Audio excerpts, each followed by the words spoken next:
So hello everyone. हमारा next topic है school time table. तो इसमें हमारे पास क्या है कि स्कूल टाइम टेबल क्या चीज़ होती है। स्कूल टाइम टेबल में हम पढ़ेंगे सबसे पहले इंट्रोडक्शन कि स्कूल टाइम टेबल है क्या चीज़। फिर उसके बाद हम उसके कुछ प्रिंसिपल्स के बारे में पढ़ेंगे और फिर उसकी कुछ इम्पोर्टेंस और फिर टाइप्स के बारे में पढ़ेंगे। सो ये हमारा टॉपिक है स्कूल टाइम टेबल। हम इसमें टाइम टेबल के बारे में डिस्कस करेंगे। हमारा जो टाइम टेबल होता है वो क्या होता है, एक डिटेल स्केड्यूल होता है। मतलब एक डिटेल दे दी जाती है, ठीक है। उसका एक स्केड्यूल जो होता है हमारा, उसकी हमें डिटेल दे दी जाती है, जो कि जिसमें हमें बताया जाता है कि किस स्पेसिफ़िक टाइम पे किस स्पेसिफ़िक इवेंट या एक्टिविटी को हमने करना है। फॉर एग्ज़ाम्पल कि जैसे क्लासेस लगानी होती है, अगर स्कूल का टाइम टेबल है तो हम हर एक क्लास का अलग टाइम टेबल बनाते हैं, ठीक है। अलग टाइम टेबल बनता है हर एक क्लास का। तो हमारी जो टाइम टेबल होता है उसमें एक पर्टिकुलर सब्जेक्ट होता है और उसका एक पर्टिकुलर टाइम होता है कि अगर एक 35 मिनट का एक लेक्चर लगेगा और सबसे पहले साइंस का लगेगा या मैथ्स का लगेगा, जो भी हम उसमें मेंशन करते हैं, तो वो हर जो हमारा लेक्चर होता है वो उतने ही टाइम का जो है उन्होंने क्रिएट किया होता है उस टाइम टेबल में। और बीच में एक ब्रेक दी जाती है या फिर कोई भी हम एक्टिविटी बेस्ड कोई लेक्चर लगाना चाहते हैं वो लगाया जाता है। तो वो जो है वो डिटेल जो है वो हमें उस टाइम टेबल में गिवन होती है। हम बोल सकते हैं कि time table is a detailed schedule that outlines the time at which specific event or activities such as classes or meetings are planned to be occur। अब मैंने आपको क्लासेस के बारे में बताया, मीटिंग्स जो होती हैं उसका भी एक टाइम टेबल बनाया जाता है। जो मीटिंग्स क्रिएट की जाती हैं इन द स्कूल कैंपस में for the welfare of the students, या फिर कुछ भी डिसाइड करना हो तो टीचर्स की मीटिंग रखी जाती है या फिर हायर अथॉरिटी की मीटिंग रखी जाती है। उनको उसका भी एक शेड्यूल टाइम टेबल जो है वो बनाया जाता है। इन कई स्कूल्स में क्या होता है कि हर वीक के बाद मीटिंग करी जाती है कि क्या प्रॉब्लम्स है स्कूल में या कुछ, या फिर मंथ के बाद मीटिंग की जाती है। तो वो एक शेड्यूल टाइम टेबल जो है वो क्रिएट किया गया होता है। तो इसमें हमारे पास हमने ये बड़ी इंट्रोडक्शन है। उसके बाद आप बोल सकते हो कि टाइम टेबल जो है वो एक टाइम स्पेसिफाई करता है, ठीक है। कई वेरियस सब्जेक्ट जो अलोकेट किए जाते हैं उसके लिए, या क्लासेस अलोकेट की जाती है। अब हर क्लास का अलग टाइम टेबल होता है।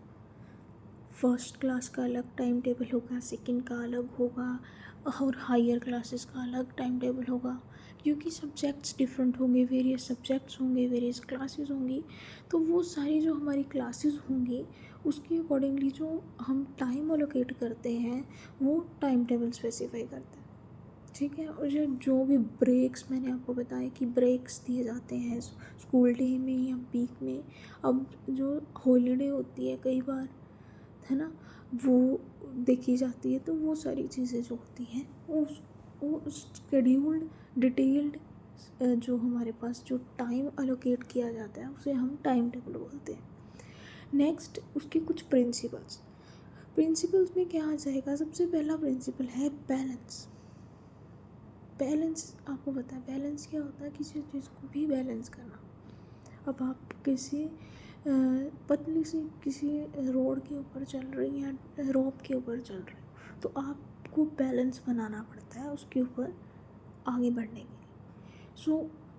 बैलेंस का मतलब क्या है कि हमें एक बैलेंस डिस्ट्रीब्यूशन करना पड़ेगा टाइम टेबल में कि बच्चे उसको कैरी कर सकें, ठीक है। कुछ ज़्यादा हमने उनके ऊपर वो नहीं करना कि प्रेशराइज्ड हो जाए। कुछ टाइम टेबल कुछ ऐसा बैलेंस्ड हमें बनाना है कि बैलेंस डिस्ट्रीब्यूशन करना है सब्जेक्ट्स का, कि हाँ इतने टाइम में इतना यही सब्जेक्ट करना है, तो यही सब्जेक्ट करेंगे तो बच्चे उस चीज़ को गेन करेंगे, एजुकेशन गेन करेंगे। ये कि हमें ये अवॉइड करना है कि हम ज़्यादा डिमांडिंग सब्जेक्ट्स रख दें, कि अगर साइंस और मैथ्स ज़्यादा डिमांडिंग सब्जेक्ट्स हैं तो उसके हम 4 पीरियड लगा दें, लेकिन जो बाकी के सब्जेक्ट्स हैं उसके हम 2 पीरियड लगा रहे हैं। तो वो चीज़ जो है वो गलत होगी। वो चीज़ को हमने अवॉइड करना है और हमें बैलेंस डिस्ट्रीब्यूशन करनी है सब्जेक्ट्स की, टाइम की, ठीक है। और जैसे हम सफिशिएंट टाइम ही एलोकेट करें सारे सब्जेक्ट के लिए, उनकी इम्पोर्टेंस और उनके करिकुलम रिक्वायरमेंट्स के लिए। फॉर एग्ज़ाम्पल कि अब एक आर्ट सब्जेक्ट होता, आर्ट जो सब्जेक्ट होगा वो उसके लिए हम अगर 2 घंटे का लेक्चर लगाएंगे तो वो चीज़ गलत होगी। हमें बैलेंस लगाना है, क्योंकि वो इतना भी इम्पोर्टेंट नहीं है in the school curriculum, school curriculum requirements, ठीक है। अगर तो कोई अलग से आर्ट में इंटरेस्टेड है या जो भी है तो वो अपना आर्ट में टाइम स्पेंड कर सकता है, बट हर कोई नहीं करता। तो सबको बैलेंस करने के लिए हमें according to the importance of the subject, according to the importance of the curriculum requirement हमें टाइम एलोकेट करना पड़ेगा। अब साइंस है वो सबके लिए इम्पॉर्टेंट है, ठीक है। वो चीज़ साइंस के लिए अगर हम एक दिन में 1 घंटा लगा भी लें तो वो टाइम सफिशेंट होएगा, लेकिन अगर आर्ट के लिए हम 2 घंटे दे रहे हैं तो वो चीज़ सफिशेंट नहीं होगी। तो मतलब बैलेंसिंग हमने बना के रखनी है, ठीक है। उसके बाद सेकंड हमारा प्रिंसिपल है कॉन्टीन्यूटी। कॉन्टीन्यूटी मतलब कि हमने टाइम टेबल जो क्रिएट करा है उसमें जो रूटीन होगा उसको कंसिस्टेंट रखना होगा, मतलब सेम रखना होगा, ठीक है, ताकि वो स्टूडेंट्स और टीचर्स की हेल्प कर सके कि वो अपना रेगुलर शेड्यूल जो है वो अडेप्ट कर सके। कंसिस्टेंसी रखनी होगी। ये नहीं है कि पहले दिन हमने टाइम टेबल फॉलो किया, दूसरे दिन हमने अपनी मर्जी, नहीं, हमें कॉन्टीन्यूटी रखनी पड़ेगी, उसको मेंटेन रखना पड़ेगा। जो हमने शेड्यूल बनाया है, जो भी हमने डिटेल्ड या इवेंट्स एक्टिविटीज़ जो भी हमने सारा क्रिएट करा है। थर्ड प्रिंसिपल है फ्लेक्सिबिलिटी। फ्लेक्सिबिलिटी क्या है कि हमें एडजस्टमेंट करनी आनी चाहिए, ठीक है। अगर कोई भी हमारा जो है इवेंट हमने ऑर्गेनाइज करा, करिकुलम में हमें एडजस्टमेंट भी कई बार हो जाता है कि कई प्रॉब्लम्स आ जाती है कि वो इवेंट टाइम पे नहीं हो सकता, या कई बार कोई टीचर एब्सेंट हो जाता है ना। तो हमें फ्लेक्सिबिलिटी रखनी पड़ेगी, एडजस्टमेंट करनी पड़ेगी।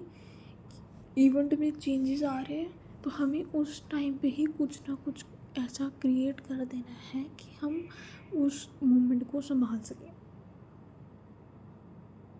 ठीक है।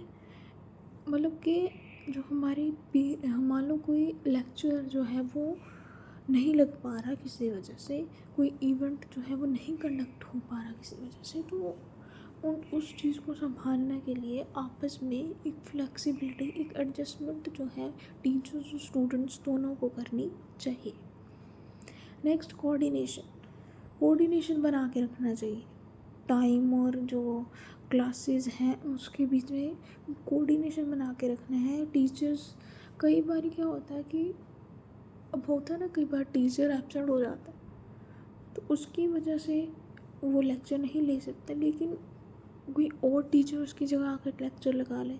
तो कोऑर्डिनेशन जो है वो बना के रखना है कि हम उस शेड्यूल को जो है वो ख़राब ना करें, कोई लड़ाई वगैरह झगड़ा वगैरह ना हो, ठीक है। शेयर कर लो रिसोर्सेज। अब जैसे एग्जांपल, अब यहाँ पे कोऑर्डिनेशन में आप बात कर सकते हो कि जैसे कई बार स्कूल में जो लैब्स होती हैं वो अवेलेबल होती हैं, लाइक 2 लैब्स हैं, लेकिन लेक्चर जो है वो कई बार 2-3 क्लासेस का भी हो सकता है सेम टाइम पे, है ना। तो हमें उस टाइम टेबल को ऐसे, स्केड्यूल को ऐसे जो है क्रिएट करना है कि ऐसे कोई लड़ाई झगड़ा ना हो और डिफरेंट टाइम पे वो लैब्स में जो है वो जा सके, आराम से अपना काम कर सके। अगर एक टाइम पे 2-3 क्लासेस की जो है लैब लग जाएगी तो वो चीज़ गलत हो जाएगी, क्योंकि जगह उतनी नहीं होगी, उनके पास इक्विपमेंट्स इतने नहीं होंगे कि वो सबको सिखा सके। तो इसलिए हमें कोऑर्डिनेशन बना के रखना है टाइम टेबल में, ठीक है। नेक्स्ट हमारे पास है फिजिबिलिटी। फिफ्थ हमारा प्रिंसिपल है फिजिबिलिटी, ठीक है। फिजिबिलिटी का मतलब क्या है कि मेंटल और फिज़िकल जो हमारा स्टेमिना है बच्चों का, उसको हमने कंसिडर करके फिर टाइम टेबल को बनाना है, फिर टाइम टेबल को क्रिएट करना है। फॉर एग्ज़ाम्पल कि अब जैसे स्टार्टिंग में सुबह सुबह तो बच्चों का माइंड फ्रेश होता है, ठीक है, ये तो सबको पता है कि स्टार्टिंग में बच्चों का माइंड फ्रेश होता है। तो अब स्टार्टिंग में ऐसे सब्जेक्ट्स रखो जो कि बहुत डिमांडिंग है। फॉर एग्ज़ाम्पल साइंस मैथ्स में जिसमें दिमाग लगता है, अब मैथ्स रख दो सबसे पहले। स्टार्टिंग में माइंड फ्रेश होएगा तो वो जो मैथ्स होगा वो बच्चा क्या कर सकता है, आराम से दिमाग लगा के उसको सॉल्व कर सकता है। लेकिन अगर आप वो मैथ्स वाला पीरियड लास्ट में रख दो तो तब तक तो बैटरी लो हो चुकी होती है, स्टेमिना लो हो चुका होता है सारा कुछ, तो वो माइंड उतना फ्रेश नहीं होता, नहीं इतना बच्चा जो है वो गेन कर सकता। इसलिए हमने क्या रखनी है, फिजिबिलिटी। फिजिबिलिटी का मतलब क्या है कि according to the physical and mental stamina हम जो है टाइम टेबल को कंसिडर करें। सो ये हमारे प्रिंसिपल्स थे 5 टाइम टेबल के। उसके बाद इम्पोर्टेंस आ गई। इम्पोर्टेंस में क्या है कि अब ये क्या है, सबसे पहले इम्पोर्टेंस क्या है कि ये ऑर्गेनाइज्ड होना चाहिए, प्रॉपर ऑर्गेनाइजेशन होती है, प्रॉपर ऑर्गेनाइजेशन होती है, तो उसमें प्रॉपर ऑर्गेनाइज्ड किया जाना चाहिए, ठीक है। एफिशिएंसी इसमें कि मतलब स्मूथ फ्लो जो है उसको इंश्योर किया जाना चाहिए, ठीक है। थर्ड है कंसिस्टेंसी कि रेगुलर रूटीन होना चाहिए। फोर्थ है रिसोर्स मैनेजमेंट कि ओवर बुकिंग प्रिवेंट करना है। ये देखा जाए तो 4 पॉइंट वही हैं जो हमने ऊपर पढ़े हैं प्रिंसिपल्स में, कि सबसे पहले ऑर्गेनाइज प्रॉपर करना है, फिर स्मूथ फ्लो रखना है। स्मूथ फ्लो का मतलब वही हो गया कि फ्लेक्सिबिलिटी बना के रखनी है, कंसिस्टेंसी में आप रेगुलर रूटीन बना के रखना है, वही जो हमने ऊपर पढ़ा। उसके बाद रिसोर्स में ओवर बुकिंग नहीं करनी, जो मैंने अभी पढ़ा यहाँ पे कोऑर्डिनेशन वाले पॉइंट में। सेम पॉइंट्स ही हैं, बस आप इस इम्पोर्टेंस आप इसमें देख सकते हो, मतलब मीनिंग थोड़ा बहुत आप मैच कर। नेक्स्ट हमारे पास टाइप्स आ जाएंगी टाइम टेबल की। सबसे पहले हमारे पास होता है जर्नल टाइम टेबल। अब जो हमारे पास जर्नल टाइम टेबल है वो क्या टाइम टेबल है कि ये इंडिकेट करता है working of the whole school. General time table बनाया, कोई जर्नली टाइम टेबल बनता है तो उसमें सारा स्कूल आ जाएगा, ठीक है, जिसमें सारी स्कूल की वर्किंग आती है, ठीक है, सारी क्लासेस की वर्किंग आ जाएगी, सारे सेक्शंस की, टीचर्स की, स्टूडेंट्स की, सबका टाइम टेबल एक साथ बनता है, उसे हम जर्नल टाइम टेबल कहते हैं, ठीक है। मतलब टोटल पिक्चर आप बोल सकते हो वर्किंग ऑफ द स्कूल की, स्कूल में जितनी भी वर्किंग हो रही है उसकी जो टोटल पिक्चर होगी वो इस जर्नल टाइम टेबल में होगी, ठीक है। और इस जर्नल टाइम टेबल की जो कॉपी होती है वो एक प्रिंसिपल ऑफिस में पड़ी होती है। प्रिंसिपल जो है उसके अंडर सारा स्कूल है, तो वो इस वर्किंग को जो है वो देखता कि स्टूडेंट टीचर्स सही तरह वर्क कर रहे हैं, उनका जो टाइम टेबल स्केड्यूल है वो सही है कि नहीं है, वो सारा एक प्रिंसिपल ऑफिस में एक कॉपी जो है इस चीज़ की पड़ी होती है, तो वो जर्नल टाइम टेबल में देख लेते हैं। नेक्स्ट एक क्लास का टाइम टेबल आ जाएगा।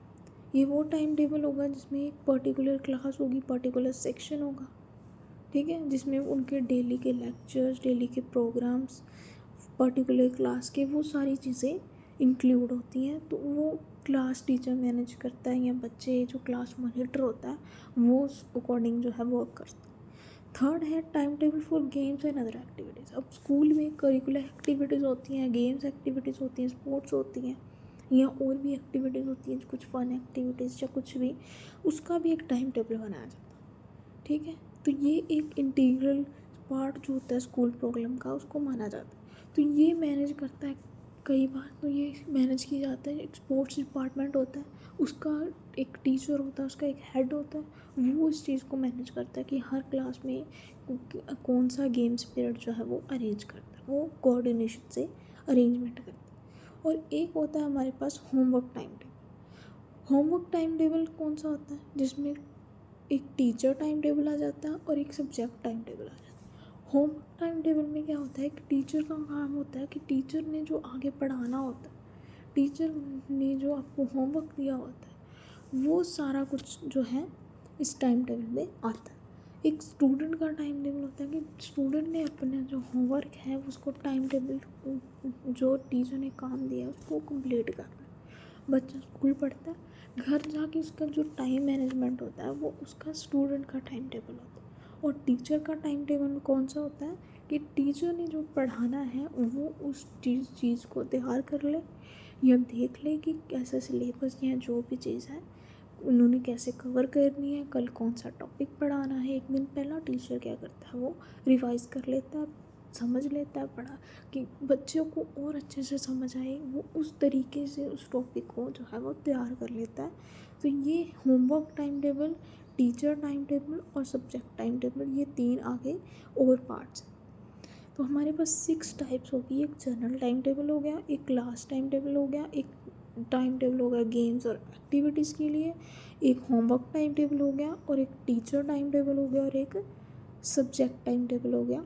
सब्जेक्ट टाइम टेबल और एक मैंने आपको स्टूडेंट टाइम टेबल भी वो बता दिया, जो वो अपना घर पे टाइम टेबल रखते हैं। सब्जेक्ट टाइम टेबल कौन सा टाइम टेबल होगा कि कई अब डेली तो हर सब्जेक्ट बच्चा नहीं पढ़ सकता, तो वो ऐसे मतलब अब होमवर्क मिला किसी को कोई, वो तो वो करेगा, पर अकॉर्डिंग टू अपने वो क्या करेगा, कुछ पर्टिकुलर ऐसा सब्जेक्ट टाइम टेबल बना लेगा कि आज मेरी इस सब्जेक्ट की ये टर्न है तो मैं 1 घंटा इस सब्जेक्ट को पढ़ूँगा आज, फिर अगले दिन नेक्स्ट सब्जेक्ट को पढ़ूँगा 1 घंटा। तो ये सारी चीज़ें जो है वो सब्जेक्ट टाइम टेबल होता है, ठीक है। Subject time table according to the student या टीचर भी इसको फॉलो कर सकता है, उसका जो सब्जेक्ट होता है। सो ये हमारा टॉपिक था टाइम टेबल। ये नेक्स्ट को करिकुलर एक्टिविटीज़ टॉपिक है, ये ज़रा इधर ही आ गया है, तो ये नेक्स्ट वीडियो में आपको मिल जाएगा को curricular activities. So thank you so much.